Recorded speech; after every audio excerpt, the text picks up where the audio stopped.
first, we're getting into some serious business now. Spawning down here in the lower left-hand position is our red Protoss player. It's Grubby.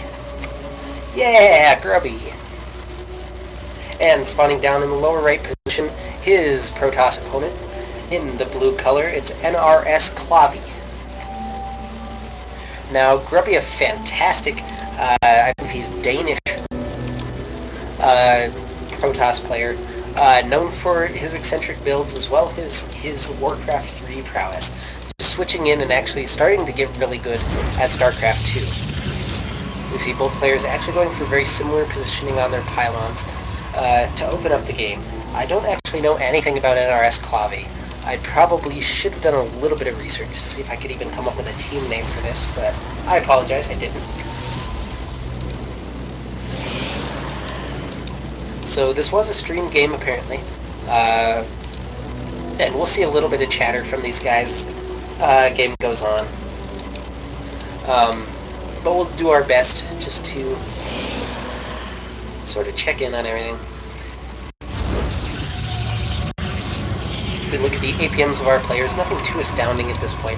Grubby doing a nice job checking for the cannon rush. We actually saw in the last game that I casted a little bit of a cannon rush from a Protoss player to begin the game. Clavie, meanwhile, getting up the gas geyser, getting up the gateway, everything pretty normally timed. We look, there's like 1 second difference between our two players. The biggest difference is in the probe right now, and that's not even much of a difference.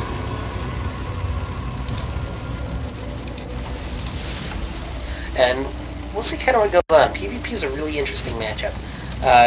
Shakur's Plateau, also really interesting. It's really great for blink observer builds, as there's just this gigantic cliff area that you can blink up and down and really abuse your opponent. By the same token, Warp Prism is pretty good, as well as the air units. This is a gigantic rush distance as well. If you can pull off a Phoenix build at the beginning of the game, you can go pretty far. We look at both players going through the formality. The scouts in, the scouts looking in, checking in on gas geysers. If you see your opponent take that second gas geyser, you can take your second gas geyser. It's all fine. And it looks like Grubby's probing down. A little bit of a surprised face coming up from him. And the warp gate started for both players. The big difference right now, Grubby going for the 3-stalker rush. It looks like, which is a nice opening. Put a little bit of pressure on your opponent. And Clavie going for a Zealot and then a Stalker. The Zealot will give him earlier map control, but it's not going to be worth as much in the early game as the Stalkers are. And if we look, there's just that little disparity, and Grubby will have a Stalker a couple of seconds before his opponent. And Grubby actually, interestingly, going for a Sentry next. So maybe still a little bit wary. His opponent could be full reading, doing something like that, maybe cancel the second gas geyser. We see that's not the case, of course. And both players actually going for Robos at about the same time. Gate Robo Gate, very common opening now in PvP.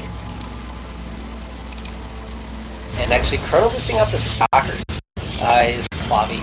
So we'll probably see him, move out across the map, maybe try and put on a little bit of pressure with this handful of units early on. And there's 2 more gateways on the way now for Grubby. So this will bring him up to a total of 3. He'll have that robotics facility finish up, and he could make a warp prism or an observer and have that time up pretty well with these 3 gateways. So we'll see what he wants to do. Just kind of interesting timings he's hitting with this build. We do see Clavie going for a very standard build. His robotics facility's finished, and going for an Immortal very quickly. So Immortal is going to be the weapon of choice. It's actually going to do a little half wall off with these gateways, which is a really interesting choice. He'll be able to hold his ramp very well with this Immortal. Hopefully his Immortal can get down there. His Immortals are 2 hexes wide rather than 1. And he's following up. This is 4 gates and a Twilight Council, so we're probably going to see some sort of Blink Observer follow-up. And we see Grubby's Observer headed across the map.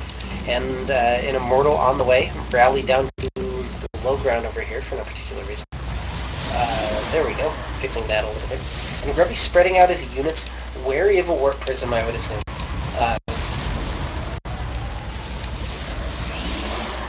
And now NrSClavie actually going for more Immortals. This is kind of interesting. He's going for a Blink Immortal opening on these 3 gates, and he's probably hoping to get the biggest army he possibly can on his one base, and then go and win the game. I'm not sure how successful that'll be. See NrSClavie just looking around now, putting the pylon down outside his opponent's base. I'm not... Whoa! Looks like that's going to be just out of range of the vision of Grubby at the edge of his base. And another Immortal on the way, so there'll be 2 Immortals out for Grubby. His opponent will be slightly ahead in that count. And actually a second Observer on the way as well. Let's see kind of what scouting information. Grubby, it looks like he's actually seen everything. It's fantastic scouting by Grubby. And if we look, NrSClavie isn't even aware where his opponent spawned. So this is all completely in the dark, and we're going to be going for a little bit of a bust.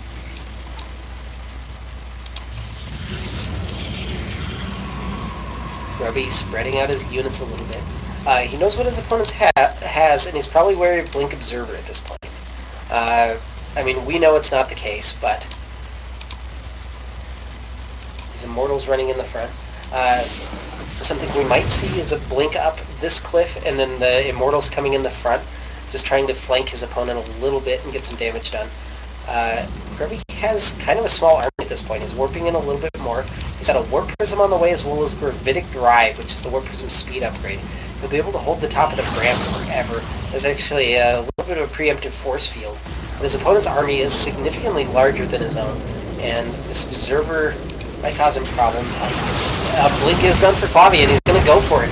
Looking up the cliff, this Warp Prism getting a little bit overeager, and we'll see how Grubby wants to use that. It's just getting the hell out of here.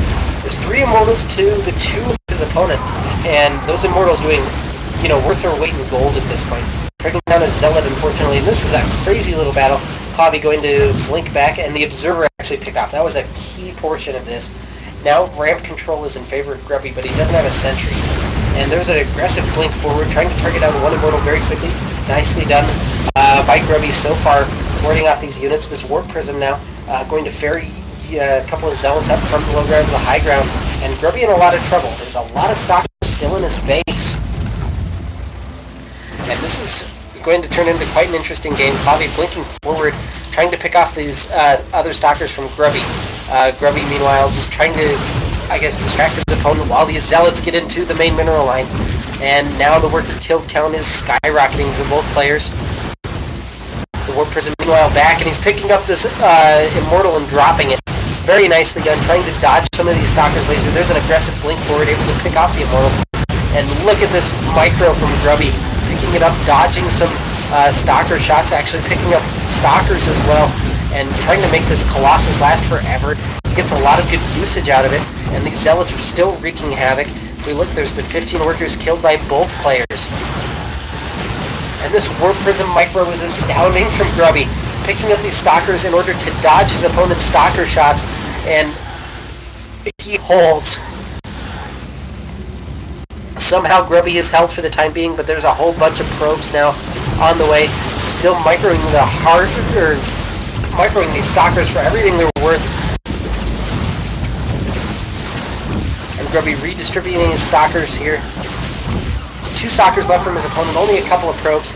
All of these probes still remain for Grubby. He could just pull them and do a lot of damage. The Zealot and Stalker still alive in this Warp Prism. And if this Stalker survives the battle, oh my goodness. There's the GG from NrSClavie as the Zealot's targeting down his main Nexus. 1 supply remaining. And oh my goodness, Grubby. This hero Stalker in the Warp Prism, surviving everything. And Grubby using that Warp Prism to the full extent, able to ferry in the Zealots into his opponent's base to put a little bit of counter pressure on, and then able to keep an Immortal and a Stalker alive for about an hour against his opponent's clearly superior army, and that was just really well done. I'm completely blown away by that micro. So that was a quicker game. We're going to